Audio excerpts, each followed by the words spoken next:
వరలక్ష్మి వ్రతం ఎప్పుడు చేసుకుంటే అద్భుత ఫలితాలు కలుగుతాయి? ధర్మశాస్త్ర గ్రంథాల ప్రకారం అయితే వరలక్ష్మి వ్రతం ఆగస్టు 8వ తేదీ ఏ సమయంలోనైనా చేసుకోవచ్చు, ఎప్పుడు చేసుకున్నా అద్భుత ఫలితాలు ఉంటాయి. కానీ జ్యోతిష శాస్త్రంలో మనకి స్థిర లగ్నాలు అని ఉంటాయి.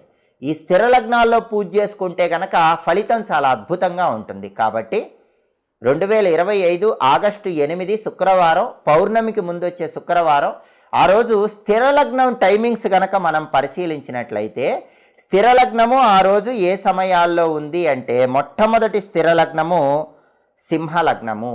ఆ సింహలగ్నం ఎప్పుడుంది అంటే ఆగస్టు 8వ తేదీ ఉదయం 6:54 నుంచి ఉదయం 9:02 వరకు ఉంది. కాబట్టి ఆగస్టు 8వ తేదీ వరలక్ష్మి వ్రతం చేసుకోవటానికి బెస్ట్ టైం ఏంటంటే మొట్టమొదటి స్థిర లగ్నం సింహలగ్నం ఉదయం 6:54 నుంచి ఉదయం 9